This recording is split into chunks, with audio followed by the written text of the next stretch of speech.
e exploradas sexualmente. Então, assim, o discurso de vocês não para em pé. Silvia, a Tati Heider, que é um inscrito aqui do nosso canal, ela mandou aqui que ela está indignada, porque enquanto parlamentares estão discutindo linguagem neutra, tem gente sem teto aqui em São Paulo porque uma empresa privada explodiu a casa dessas pessoas.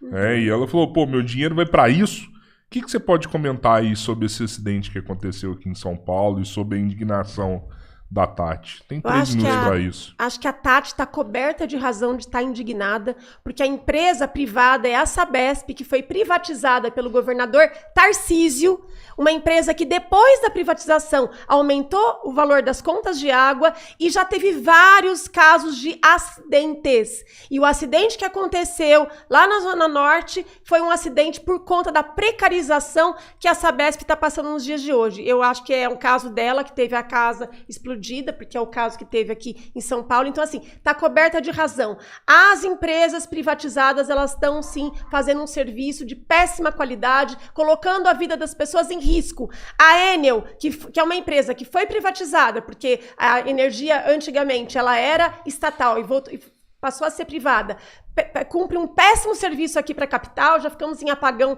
várias vezes, e agora a Sabesp, privatizada pelo Ricardo Nunes e pelo Tarcísio, é uma empresa que agora está dando muito trabalho para o povo. Inclusive, eu tô com medo. Quando tem obra da Sabesp na rua, já tô com medo de passar perto, porque pode ser uma explosão. Importante de dizer que a Sabesp foi privatizada pelo governador Tarcísio, pelo prefeito Ricardo Nunes e também pelos vereadores da base. O vereador Rubinho Nunes votou a favor da privatização da Sabesp. O que você tem para dizer para o povo que está chegando com as contas caras nas suas casas? O que você tem para dizer para as famílias que tiveram 2 mortes no Jaguaré por conta da operação da Sabesp? O que você tem para dizer para as famílias que estão recebendo água barrenta nas suas casas? 3 minutos. Pois é, a gente está na gestão do Lula, não dá para imaginar que o preço das coisas vai abaixar. Tudo ficou mais caro, basta você ir no mercado, você vai ver que o ovo ficou mais caro, o café ficou mais caro, o arroz ficou mais caro. Tudo encareceu ao longo dos últimos 3 anos. Você vai imaginar que a água ficaria mais barato quando toda a cadeia produtiva ficou mais cara? A questão é que vocês são relativistas. Vocês se esquecem que as pessoas vão ao supermercado e sabem quanto tudo está encarecendo. O brasileiro, inclusive, tem 49% das famílias endividadas por conta da gestão Lula. Essa é a base, esses são os elementos do governo. Naturalmente, por força disso, toda a cadeia de produtos, tudo que é entregue, tudo que faz parte de qualquer tipo de produção, ficará mais caro no país. Não existe milagre para a água ficar mais barato se tudo o resto está subindo. A conta é muito simples. É muito simples. Só que vocês não entendem de economia, não entendem de finanças, não conseguem gerir uma barraquinha de cachorro-quente, como iriam conseguir gerir uma companhia. Agora, sobre o desastre que aconteceu, sinceramente, isso é lamentável. Isso é uma tragédia. A empresa tem que ser exemplarmente punida. As vítimas têm que ser, as famílias das vítimas, nos casos, têm que ser imediatamente ressarcidas à altura. Não há valor pecuniário que consiga restituir uma vida perdida. As pessoas que perderam as casas têm que ser indenizadas, e não com indenizações mabembes, como os acordos que o PT costuma fazer, mas com indenizações capazes de suprir o dano, capazes de suprir a moradia, capazes de reconstruir a casa, de remobiliar a casa com dignidade, além do dano moral sofrido por essas pessoas. É uma empresa com caixa, é uma empresa com capital, e eu espero, sinceramente, que a justiça seja feita. Não com acordos capengas, mas com acordos vultosos, porque é o mínimo que se espera para suprir o dano. Agora, sabe qual é a vantagem? Quando um acidente desse acontece com uma empresa privada, a empresa privada vai lá e a justiça ou não é obriga a pagar. Sabe o que acontece quando há prejuízo ou há um acidente desse com uma empresa estatal? Todos nós pagamos a conta, como a conta da corrupção criada na Petrobras pelo PT. Eu não sei, falta um minuto, né? Eu não sei por que você está falando sobre falta de comprometimento da direita com relação à vida das pessoas. Pelo amor de Deus, não faz nem um ano que aconteceu aquela tragédia. Não, faz pouco mais de um ano que aconteceu aquela tragédia no Rio Grande do Sul. O que a Janja estava preocupada com as pessoas? Não, a gente estava preocupada com o cavalo. As crianças simplesmente boiando o corpo de várias crianças, de bebês, boiando no meio da água, e a gente é preocupada com salvar um cavalo, né? Porque o cavalo vale muito mais do que a vida de um ser humano, né? Muito mais do que a vida das crianças, muito mais do que a vida de qualquer um. Então, o governo do qual você defende, que você advoga, que você faz parte, não tá nem aí pra vida de absolutamente ninguém, muito menos nas condições necessárias sobre saneamento básico de ninguém. Douglas, o Henrique mandou aqui. Douglas, confio muito no seu trabalho.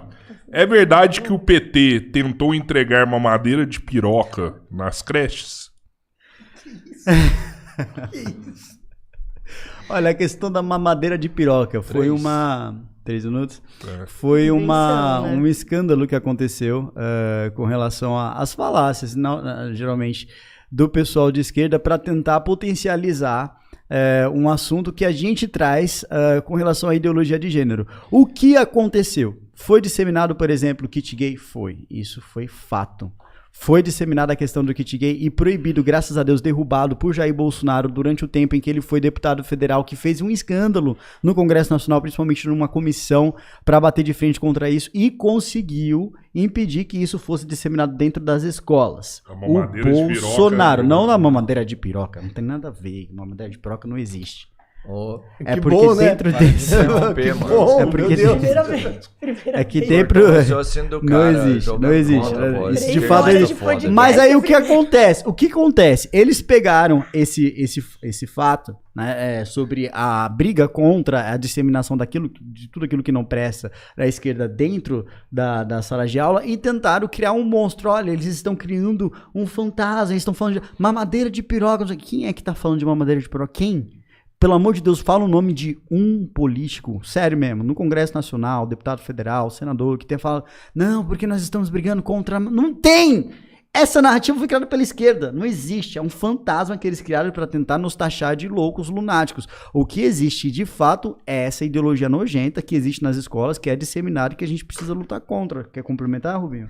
Não, eu só não duvidaria que algum governante de esquerda tivesse essa ideia aterradora de distribuir esse tipo de negócio. Mas que bom que é mentira, imagina. Você pega lá, sei lá, um governador do PSOL, nunca governaram nada, mas talvez alguém tivesse essa ideia ali, falaria ainda que é uma construção cultural necessária para combater a opressão e ter algum tipo de sexualização. Enfim, é risível. 3 minutos, quer comentar? Não, eu quero comentar com coisa séria. É que essa foi a pergunta, Quero comentar com coisa séria, mas porque vocês falaram uma mentira. Vocês falaram no Rio Grande do Sul sobre as enchentes e o governo Lula, ele destinou 3,3 bilhões de reais para reconstrução do Rio Grande do Sul, para dar casa para as famílias, casa decente, casa de qualidade para as famílias que perderam suas casas no Rio Grande do Sul. Maior exemplo de governo federal que investiu, inclusive, numa responsabilidade que era de um governo estadual, que nem era do seu partido, mas que investiu pesado para a reconstrução do Rio Grande do Sul. Então, assim, vocês pegam um factoide para dizer, para falar mal do Lula, mas vocês, se a gente for aqui constatar dados, dados é ciência, gente, é dinheiro vivo, é realidade. O que o governo Lula fez nesses 3 anos e meio no Brasil não se compara, não tem comparação com o que o Bolsonaro, quanto o Jair Bolsonaro, o governo de vocês, destruiu o Brasil. O governo Lula só teve política pública de reconstrução. O governo Lula deu aumento real do salário mínimo nesses 3 anos e meio. E o governo Bolsonaro nunca deu aumento real para o salário mínimo. Nunca! Nunca! Nos 4 anos de mandato. O governo Lula diminuiu a taxa de desemprego a uma das menores da série histórica. O governo Bolsonaro, o governo de vocês, aumentou o desemprego no Brasil para 3 milhões de pessoas desempregadas.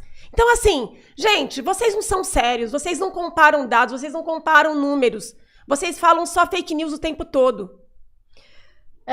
Silvia, eles não têm compromisso nada com a verdade, né? Então, o governo Lula reconstruiu, né, o Rio Grande do Sul, o presidente esteve, né, junto à população, à tragédia, 3 bilhões de reconstrução, né, do governo Lula. Mas aí, vereador Rubinho, quem tá fazendo acordo capenga da Sabesp privatizada é o teu governador, Tarcísio de Freitas, está oferecendo R$2.000 para as famílias, né? Então acho que você deveria também cobrar. E aliás, o que está aumentando são as contas de água. Mas sabe o que está aumentando também? O lucro da Sabesp. Tá o lucro acima da vida. Mas é uma tragédia anunciada e não adianta vir aqui se solidarizar com as vítimas quando você colocou só digital na votação da privatização da Sabesp. Responde para as famílias da periferia por que você votou a favor da privatização da Sabesp. Tá chegando água barrenta na casa das pessoas. Não deve estar chegando na sua casa para você não entender o drama, né, que tá acontecendo.